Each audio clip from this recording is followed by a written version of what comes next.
Origin Channel reaction. This is America's new M2A4 Bradley slays, but it's not task and purpose. It has another variant of M2 Bradley, I guess.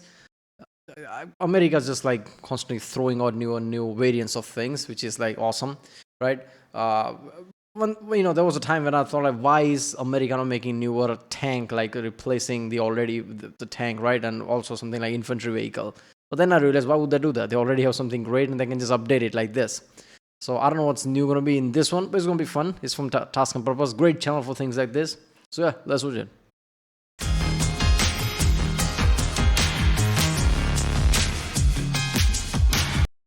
Remember, if you like my reaction, don't forget to subscribe, so that way you can help this channel by helping the algorithm and things. And yeah, comment down if you want to do any specific reaction. And let's watch it. The US Army's new M2 Bradley is designed to increase survivability, and oh dear god, look at that turret. Why is it so extra? They threw the entire kitchen sink at it with new sensors, weapons, and armor.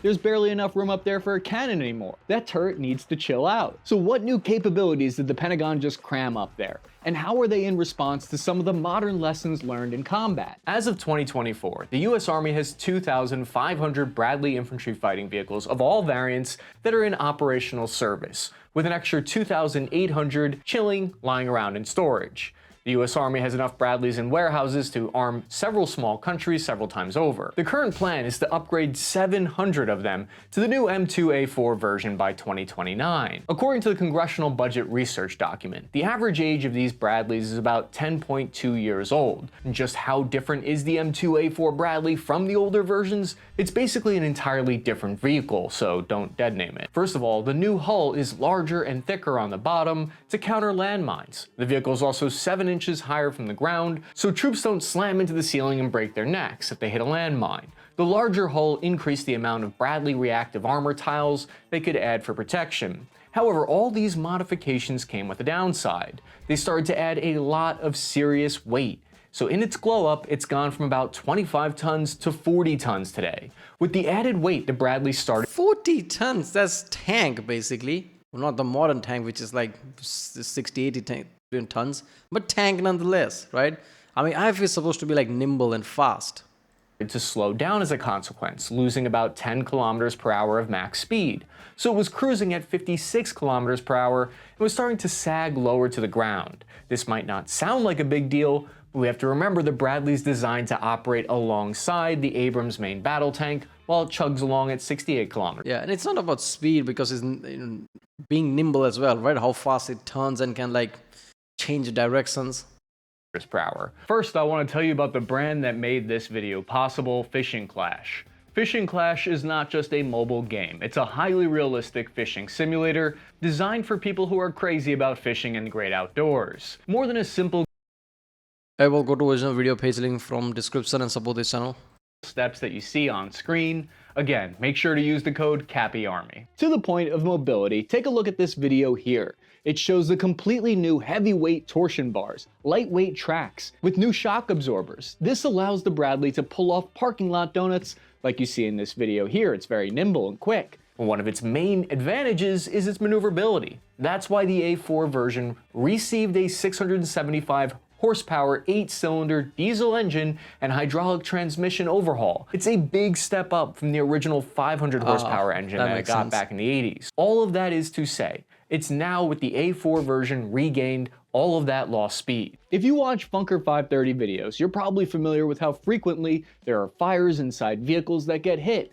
That's why the new Bradley has an instant fire suppression system that dumps the interior with extinguishing fluid and can really save lives. Let me ask you a question, Spare Parts Army. Have you ever heard the term Vetronics for armored vehicles yet? Vetronics is a portmanteau. Portmanteau. Okay, that doesn't help for those of us who didn't go to Harvard. A portmanteau is a combination of two words like hangry or bromance. Vetronics is a combo of vehicle and electronics, like how avionics is for aircraft.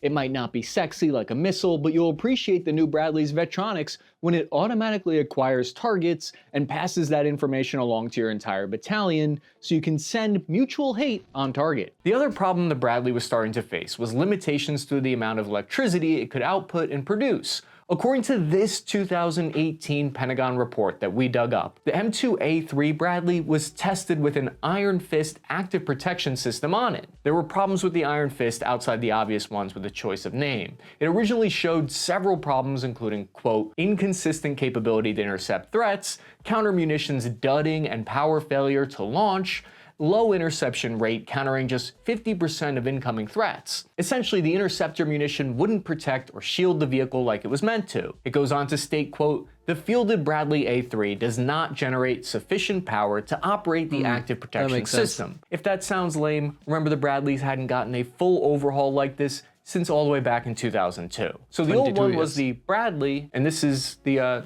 Chadley. So this upgrade aims to keep these additional systems that we're gonna get into running. Armored vehicles are a lot like power plugs at home. When you plug it into a bunch of different things, the circuit might overload and explode. The cost of the M2... I'm not gonna lie, that plug image is insanity, right? If I use one power strip, I always, like get worried, like even like feeling all the force lot of it. Isn't that too overloading? I have to calculate amps and everything, how much my plug is like outputting. People just put I've seen people put power strip over power strip in the same grid, right? It's like one power strip has 4 plugs, they're gonna add power strip to those plugs, like what the fuck? A4 upgrade is $4.35 million per unit, and the E1 variant adds additional millions to that. This means it's cheaper than designing a whole new vehicle from scratch, but twice as expensive compared to the original Bradley's cost. But just like how my dad upgraded and got a new family, there are several new vehicles in the Bradley family. For example, the new M7A4 B-Fist variant helps deliver precision long-range fires. It hasn't gotten much attention yet because in the past there hasn't been much need for coordinating artillery fire against insurgents. The new software and targeting capabilities allows the Bradley M7 to locate enemies, plan fire missions, and execute fast, accurate artillery and mortar fires. It does this with an instant 8-digit grid coordinate thanks to this new technology. They showed that they can put arty fire within 50 meters at 8,000 meters distance. Unlike some people in your life, this variant of the Bradley family will always be there for you. Based on evidence from recent conflicts, this largely unknown vehicle will play a much bigger role in the future, thanks to its new ability to track and target enemies with long-range fires while it's on the move. A nice upgrade.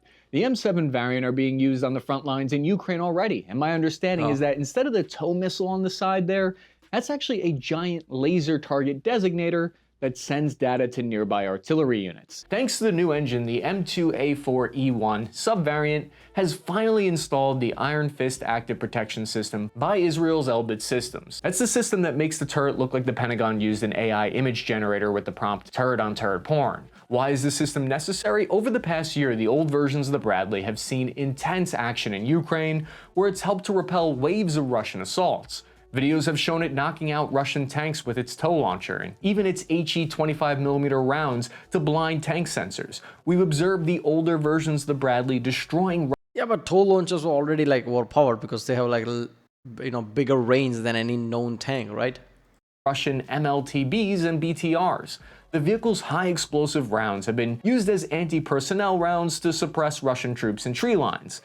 The case has been made that the Bradley has had more of an impact on the ground in Ukraine than many Western main battle tanks. At the same time, 68 out of 186 have been reported as destroyed, damaged, or abandoned during their heavy use. That's roughly 36% of the Bradleys in Ukraine, according to my grunt math. One is even on display in Moscow right now as a war trophy. Russia is estimated to have lost 8,800 various types of all armored vehicles, including roughly 2,470 of the comparable infantry fighting vehicles that they have. And that's all that's been visually confirmed since the start of the invasion. All of this is to say, so what is the trophy then? Look at that, we finally got one of their, their Bradleys, I guess, after they took out a million of them. That is insane, man. Bradleys have been really overpowered in Ukraine conflict. But then again, I've said in previous videos, like this conflict is where something like Bradley would shine rather than a proper big-ass tank, right? Like the Abrams and things. Because this kind of come close to guerrilla warfare style fighting. Ukraine is in defensive, Russia is trying to attack, right? It's like... not completely guerrilla warfare, but kind of like that. It's not like open field, point-to-point battle like, like major wars type of way. So yeah, Bradley is going to sign here. But I didn't know about the M7 one. right? That's something. How many of their, like important equipments like this out there that people don't hear about, but they only hear about something like M2 Bradley and things like that? It's clear that armored vehicles like the Bradley IFV are useful as they are vulnerable, especially to the new threats on the battlefield like FPV drone teams Amazon and drones. anti-tank missiles. That's why the new upgrade hopes to address all of these problems with survivability upgrades. Part of the reason why the turret is so crammed up there is because you're looking at radars, cameras, and sensors that it uses to detect incoming threats. Those are mostly the Iron Fist active protection system that's been finally installed after years of trying to get it to work. The new version has enough electrical power capacity to run it properly because it draws between 610 and 820. So what have they done against the drones, the Amazon drones? Deny pay on delivery? Or there has to be some kind of like a, I don't know, like a major armor or something on the top, so these drones can attack from the top or something. Because those drones are like really overpowered, right? Those are cheap, right? And you can just put bombs on it, just like control from your smartphone or something. That's insane availability and like ease of access for relatively cheap things. Watts of electricity to function correctly. That's why there are 4 boxy looking external cameras and 4 small wedge-shaped radar panels up there, each that cover a 90-degree arc. The larger hull leaves plenty of room for its computer processors that are located inside the vehicle. When you put them together, you get a 360-degree system, and I'm guessing an absolute nightmare for maintenance checks to add to your PMCS. If I'm operating one of Can there be any more indication that Uncle Sam is here with all those cameras? That's basically symbol of USN, basically NSA in general, but US obviously. There you go. Surveillance, everything. and I'm guessing an absolute nightmare for maintenance checks to add to your PMCS. If I'm operating one of those, I'm going to have the Elbit Systems tech support Carl saved into my phone. I'm going to know each of his kids' birthdays, and that his wife's name is Barbara, and that she's been acting kind of funny lately. And now Carl wants to know what I think that means. Originally, the Iron Fist was designed for intercepting fast-moving threats like recoilless rifle, heat tank rounds. The problem here is getting into also detecting slower-moving FPV drones, which reach max speeds of only around 100 miles per hour, likely far less than that when you have a munition strapped to it. This version will get its Iron Fist Light version, which stops RPGs and Cornet missiles that travel at about 250 miles per hour. The heavier version stops those tank rounds, although this one might be able to divert tank rounds. The 250 miles per hour might sound fast, but when you consider that tank rounds travel at 3,600 miles per hour, it's a major difference.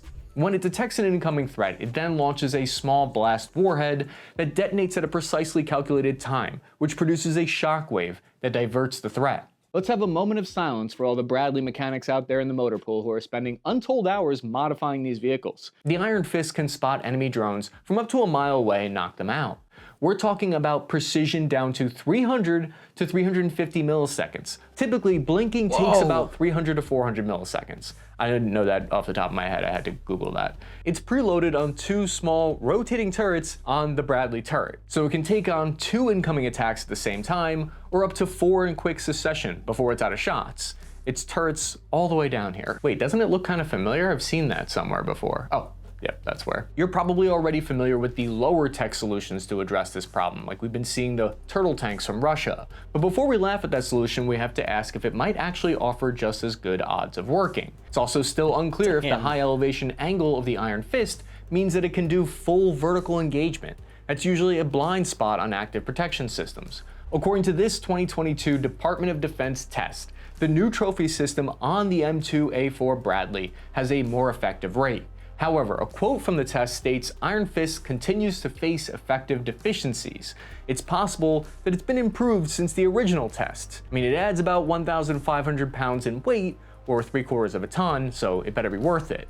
The interception rates are classified in that document specifically. However, Defense News, I found that they interviewed Lieutenant Colonel Iglesias, who is the M2A4 Bradley product manager, and he revealed that the Iron Fist on the Bradley has an interception rate of 70%. Whoa. I'm not going to lecture Lieutenant Colonel on OPSEC, so I'm assuming he was authorized to reveal that number. That still leaves 30% of the time where I'm toast and it doesn't work. Although, according to Lieutenant Colonel Iglesias, I mean, that's...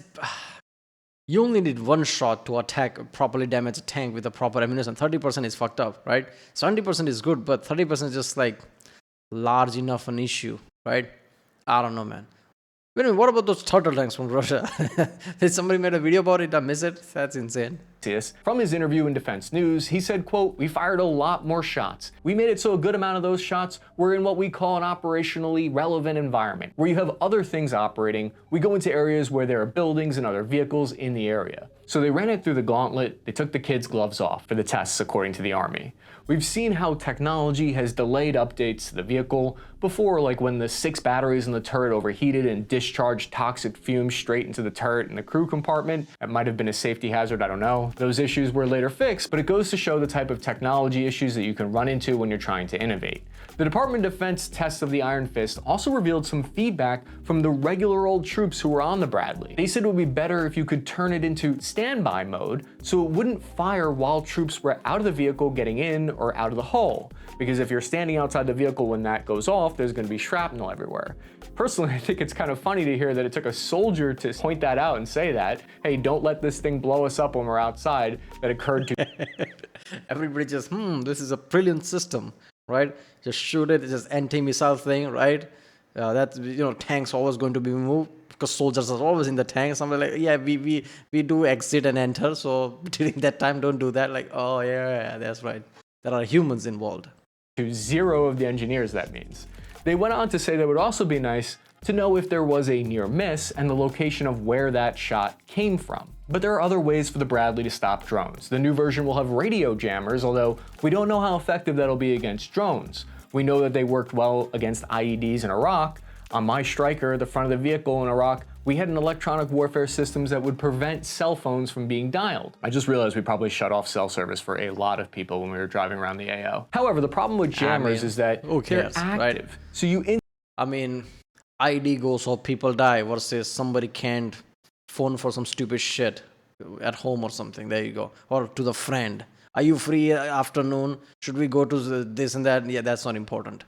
I think IED comes first. Instantly become a target on the enemy's radar when you're using these jammers. So where is the money coming for this M2 Bradley A4E1 upgrade? Where's all this funds coming from?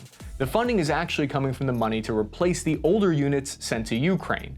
So it wasn't budgetary analysis, but the war in Ukraine that helped the Bradleys get these upgrades. The conflict highlighted not only the vehicle's strengths, but also its vulnerabilities in modern warfare. So in March 2024, after years of budget delays, the Army's Program Executive Office, Ground Combat Systems, announced that they got the green light and the cash to snag the M2A4E1 for every Bradley that the US has shipped over to Ukraine, so about 186. The US gifted Bradleys to Ukraine have become an effective way to replace the old stock with newer ones. It'd be like if I gave away my used 2008 Toyota Camry and then I used that as a gift to write off a brand new 2005 Toyota Camry. One of those massive cameras on the top of the turret is the new forward-looking infrared gunner sight. We know it will have better specifications than the current version that has a 4 to 12x zoom. It has an integrated sight stabilization system so the gunner can nail far-off targets accurately. An announcement from PEO Soldier made it sound like this was a 3rd generation FLIR, but that might not be the case. It's being called an improved high-definition forward-looking infrared gunner sight. What we do know is that the sight will deliver better contrast, less jitter, and a high image resolution compared to its predecessors, which makes identifying targets easier. These changes are the reason why, according to the Army's fiscal year 2022 budget justification book, current projections indicate that the Bradley fighting vehicle and its support vehicle will remain in the Armored Brigade combat formation until the 2050s. The total budget for the upgrades to the over 200 Bradleys so far is $75 million. And what about weaponry? Although the M2 Bradley... Yeah, sometimes to me, it feels like whenever somebody gives a longer date, it's usually just to say like we don't know for the foreseeable future type of way. So not really 2050. But right now, this is the one we are going with. Maybe in 10 or so years when situation change, we'll come up with something new. So it doesn't have to be 2050. It's like, that what is the longest date you can give, which is like the enough of date so people will shut up, right? But we don't really know. It's like 2050, there you go. It's like, I don't know, 25 years from now, so there you go, 2050. Are you sure you're going to use it all the way to 2050? Who knows? We'll see. Bradley will continue using its rapid-fire M242 Bushmaster 25mm autocannon. The tow missile itself has received upgrades to its propulsion system. It now has a top-down attack mode and bunker buster version. You can have 2 in the launcher and 5 stowed in the vehicle. You can't say Big Army doesn't care about lower enlisted guys anymore. It only took them 43 years to add an environmental control unit now. I was a little bitch, I got pampered in the Striker, we had air conditioning in there. It sucked, but it blew air in my face, and that was all I needed to not pass out in 120 degrees of heat. One of the biggest complaints about soldiers in the past was not having an air conditioning unit in the Bradley. The new Bradley now has an air conditioning unit, so no matter where you wore, you'll be comfortable. Yeah, all you Americans living in your conditions, whatever, like below, like 20 degrees Celsius or something, right? 10, 15 degrees Celsius. Going to directly to 40 degrees Celsius in war zone. How the fuck you don't pass out? That's the question now. I live in India and 42 degrees, whenever it hits, I'm like, fuck me, I can go out. I try to stay in the car or indoor as much as I can. Right? That's how I spend my whole summer. Like either in car AC, house AC, or whatever, office AC. I try to stay less outside. How the fuck people live in colder conditions, go to 40, 42 degrees and don't pass out and, I don't know, work. A sergeant screams order as you. How the hell are you like processing at all? While you wore. Replacing the Bradley has proven to be extremely expensive and difficult in its own right. In 2020, the US Army began its fourth attempt to replace it, having already spent $24 billion on previous efforts. The next generation XM30 will be procured by 2030 at the soonest. So if the Army drives these IFVs like I drive my car, they'll still be in service for a couple of decades from now. Looking at the Congressional Budget Office document, we can see the graph shows procurement of the Bradley M2A4 stops altogether in 2025. Then in theory, the XM30 picks up starting in around 2027, if all goes according to plan, which we all know it always does. That means that the M2 Bradley is likely going to still be laying down hate long after I'm dead. But what do you think about the Bradley's new additions? Let me know in the comments. In the meantime, like and share this video if you found it valuable. Yep, there you go. Yeah, M2s are insane, Bradleys. IFVs are becoming more and more important nowadays. People in the camp of like tank is not important anymore. I'm not in that camp because I don't think we've seen any major situation like that, like World Wars type of situation where tanks would be necessary. So we can't really know if tanks are obsolete or not. But one thing's for damn sure, like we are in a like very, if tank is not important, dialed a bit back, we do need infantry vehicle at least. And that's how it's showing in Ukraine and things. So M2s are really important. Yeah. There is an M. How many M's are there? There's M2, there's M7. How many different versions of it there? Because I've heard of M2 only so far. I'm like, oh, there you go. Or maybe some versions of the M2. I know there's like artillery style M7 or something. Alright, well, that was America's new M2A4 Bradley by channel Task and Purpose. If you like my content, subscribe, and I'll see you next time.